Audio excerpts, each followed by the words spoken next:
Hi, I'm just making a few comments about Tesla regarding issues or challenges that they've been having. If you've seen some of my other videos, you'll know that I've been driving and owning the Tesla for about 12 months. I don't make assumptions that you've seen my other videos to base your conclusions on what I say here. Every company has its problems. I've just seen some videos where there really isn't any verification of bumps in the road, so to speak, that are actually presented as if something really bad has happened for Tesla. And actually, it's all accounts, if you don't take my word for it, you will see that they are outselling the other major luxury manufacturers. What tends to happen is when people do YouTube videos, they do some incredibly good videos. Some of their quality of videos is much better than mine. I'm definitely an amateur in terms of just using my smartphone sitting in my Model 3. Nonetheless, I would rather do this and not make the videos at all, and I think the content matters more. Is that if someone has a bad experience with Tesla and is a YouTube person who makes regular videos about Tesla, they tend to generalize that it's happening to everybody because they're angry and they want more power to what they're saying, or to a direct relative or in-law or something like that. And I think that people who do that need to step back and recognize their bias because it happened to them personally. We're all biased. I'm biased. Anything that happens to me personally, like, for example, I talk about how I invest in Tesla stock. That's a bias, of course. And I mentioned earlier about driving a Tesla. That is a bias. It also recognizes that I know from personal experience. And so you can piece together a mosaic of experiences by those who have driven Teslas, bought them, what the actual truth is. Unfortunately, it's really hard when someone contacts a YouTuber to say, oh, I had this bad experience, to substantively know if that is the case. It could be the competition spreading FUD. There's trillions of dollars at stake, whether it's the auto manufacturers or the oil companies. There's a lot of reason to be suspect of someone saying somebody else's personal experience. If they say their own, you can see them in their car and you can read nonverbal language, which is 60% of actual communication. And there's a good multitude of pieces to the puzzle that you can connect with what I said earlier about other people's experiences, where they're literally, you can see their faces, you can see them in what you can recognize is a Tesla. Just to give a quick little tour of it, not that that was fully necessary, but the point is that you can have a disgruntled ex-employee of Tesla who pretends to have no bad feelings so people will not think, oh, he's just getting back at them. Maybe he was, or she was, let go because there was more automation that took the place of what he or she did. Maybe the person was let go because the person really wasn't that hard of a worker, wasn't that competitive, wasn't that innovative. I don't know. I wasn't there. What I do know is people who used to work at companies and no longer do, especially, if they don't clearly have another job in an area that's not competitive with Tesla, there's a lot of reason to be suspect about what I call sugar-coated poison pill. It's like, I can't believe all these things were happening, and they weren't even working officially in the department that they're talking about, and we wouldn't be seeing Tesla beating out BMW, Mercedes, Audi, and a whole series of other top manufacturers if the quality was anything other than excellent. I live in an area where there's a lot of incredibly nice Teslas, and I haven't seen any of them that have had problems. I'm sure that Tesla's not perfect, whether it's the people or the machinery making errors. No system is perfect. Everything's under warranty and they fix it. Now, I heard something about some cars being chipped and they had to be sent back and give them buyers brand new Teslas. That sounds right to me. I wouldn't want them to try to touch up paint for a very expensive vehicle when we know when painting is done vehicles, especially the Tesla process at the factory, is the superior way of doing it. It's never really quite right unless they do it. I don't know if they got chipped on trucks. I've seen truckloads of Teslas and can well imagine some pebbles being shot up by maybe another big truck. Who knows what exactly happens. Some of the things that can be wrong upon delivery with Teslas can be much more related to something that happened by transport. Again, I want to reiterate, I understand Tesla is not perfect. I am not really actually a fanboy. I looked at a lot of different manufacturers. I didn't actually want to buy a Tesla because I live in a condominium that doesn't have charging. It's actually extremely inconvenient for me to get my vehicle charged. But I broke all my rules because the car does more and more every day in terms of autopilot. It has the highest safety rating, and there's many other aspects to Tesla that you can see. Don't take my word for it. There's many other videos about it. You talk to people, drive it yourself. That's the most important thing, is to have your own personal experience. And so, any event, what I would do is ask you just to take a grain of salt to even established YouTubers on Teslas. Some of them used to have different formats, and now they're switching into areas where they are trying to have greater expertise on how well Tesla is run. Before, it was much more focused on what the Teslas could do, and that may not be a strong point for them. They no longer just simply have referral codes where if you get enough of them, you can get a Tesla for free. You are in a lottery through a referral code to win one. So this can make a very big difference.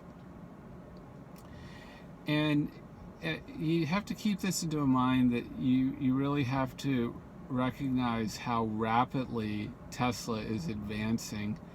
I mean, when I ordered my Model 3, it was a year later in which I was able to get it. They had already improved the seats, making them actually bigger in the back, and made other improvements. Even though I have paid for autopilot and I have some version of it, I will get a new chip put into my car because I already paid for it for the full autopilot, because I paid the maximum amount to get all the features possible. And now when you buy a Tesla, you get all-wheel drive, you get the latest computer chip. It doesn't have to be put on afterwards if you bought that feature. So you're continuously getting something better through upgrades or hardware. And the point being is that criticisms that are made focused on from, say, last year can easily not even slightly apply to now. I mean, Tesla can make a lot of corrections very rapidly. And so take it with a grain of salt. When someone's being interviewed, how recently were they working there? Did they actually even work there? Did they leave on good terms? Is this one of the competing companies posing this? I mean, there's a political strategy. There are smear campaigns against competition when competition can't really keep up. Even when they can, sometimes they do it. Keep in mind, it's well identified that no other manufacturer aside Tesla has so many charging stations that can be easily verified that they actually work and whether they're being used, and can charge at such a tremendous level, combined with the new software on Teslas that allow for even more rapid charging, and the fact that they have almost no overhead compared to most manufacturers. I mean, you go to a dealership, you're going to pay at least 20% more for the vehicle because the dealer is going to want a certain amount of that money. The car salesperson is going to want a certain amount of that money. And then their whole business structure is set up to make a lot of repairs, which you normally have for ICE cars. Once they get to at least 7 or 8 years old, you have almost no parts, if any, that need to be repaired after 7 or 8 years in a Tesla, in the vast majority of cases, with very little battery degradation. It's not really, meaning Tesla, set up for a get as much money as you can model, and yet Tesla does nicely with their margins of profit. They need to be, in order to keep advancing Teslas and what they can do and stay in business. They don't have the same reserves as these other manufacturers. They don't also have the financial incentives of the oil companies' profit. So I have found that if I address these issues with other people who do YouTube videos, I am referred to as just a Tesla fan. I call it like it is, and even if I'm a Tesla fan or biased, it doesn't change the fact that everything I say is fact-driven, instead of presenting my conclusion as if it's the basis of my rationale. I won't go into the details, but I commented on someone complaining about an accessory that was too expensive in his view, and I was saying, you don't have to buy that. You get a lot of what you need, everything you need, included in the price. This is something you don't need that costs a lot to make because it's unique. And then, of course, I'm saying said to be blindly defending Tesla. No, if they're wrong, I immediately will not do that, because I don't want to discredit myself. People will just simply say, oh, he just only sees Tesla as right, like it's his kid or something. So I do stay fact-driven. I do encourage you to not take my word for things, to do your own research, and you won't get the full proper picture from me. You won't get the full correct picture from any one person or group of people. You're going to have to look at a lot of readily available sources on the internet where you can decide for yourself whether an argument is true, whether it is as pervasive an issue as one is being told, or are we talking about isolated cases of these various situations where Tesla has challenges. And it has been said from a multitude of people on the internet that when something goes wrong with Tesla, everybody hears about it. When something happens 100 times, 1,000 times more often with some of these other manufacturers who are leading manufacturers, luxury leading manufacturers with supposedly cutting-edge engineers, you hear nearly nothing about it. It's really remarkable. So in any event, what I can tell you is that I've had an excellent experience with Tesla, and it keeps improving. I will not suggest for a moment that it has been 100% perfect, but anything that I've had issue with, I've been able to get in quickly to the shop for Tesla, and they've been able to resolve the matter rapidly. There's a lot of things I was able to fix myself, just knowing that the left rear view mirror is also the antenna to get into the vehicle. Standing closer to that, turning off my iWatch, I have a little video on that, and then turning the Bluetooth back on from my phone. Just a couple switching around of things has prevented me from needing to drop off my vehicle. My sense of it, knowing how fast people get sent back out with the Teslas working well, is that a lot of times if you just do a little bit of more homework on YouTube and on the internet with discussion groups for Tesla, they have specific ones where you have to give data that proves that you own a Tesla, so you can't be in there smearing Tesla with bad information. And these are established Tesla owners who really know, in the vast majority of cases, what they're talking about. And just the front wheel, little wheel button on the steering wheel that you can press down and say bug report and rapidly describe in a few words what the problem is. The fact that Tesla has that feature makes them very accessible. What I don't think they want is this endless set of calls that will happen that could run into some serious money for people who could easily have their questions answered by just going on the internet. I mean, this car is really for people who are willing to go on the internet and get some information. When you call in to a help center for Tesla, if after a super long wait you get someone, they don't even know exactly which year your model was. It may take them some time to bring it up on the database. It's very time consuming, and whereas you could just go on the internet and find these videos. There's been 8 or 9 times where there was something beyond just regular driving the vehicle where I was able to get my answers from the YouTube videos. Other times I went to discussion groups. I've never really had a major problem. I live in a condo and I couldn't download the update properly. Even if I went out in front of a coffee shop that had Wi-Fi, it just wasn't working, so I wound up going right into the repair place of Tesla. Most of the times you can do that from in front of a convenience store or a coffee shop where their Wi-Fi is still in range, and get your update if you can't get it at home.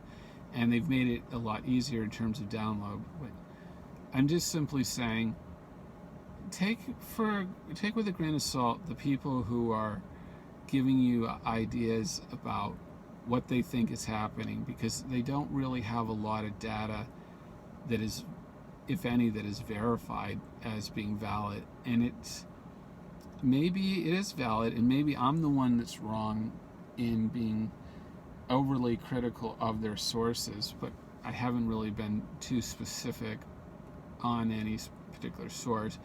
What I'm simply trying to say is, in general, it's hard to get a hold of correct information about almost any subject because people have biases, or they're just not very good at getting good sources, and they want to keep their videos running with a referral code.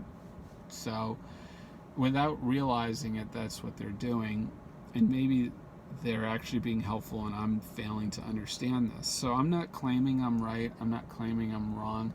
I'm just saying, turn over some more stones, get your information from a wider range of sources. Don't just believe something because someone said something. I'm certainly not asking you to do that. I do think fundamentally the other luxury manufacturers would never go to such trouble of making electric cars right when Tesla's taking over a lot of their market, unless they thought that Tesla was here to stay and a real threat to whether those other manufacturers can stay open as vehicle companies.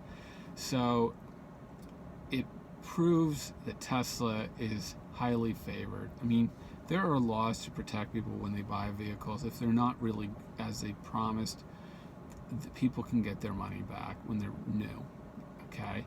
And the reason Tesla's doing so well despite how small they are is because they're incredibly high quality vehicles that are overwhelmingly in premium condition when they're purchased. If they weren't, again, you wouldn't see the data that's readily available, that they're dominating the luxury car market for so many reasons that I won't get into, because it's better to hear from other people so you're not seeing me as, oh, just count on me for views.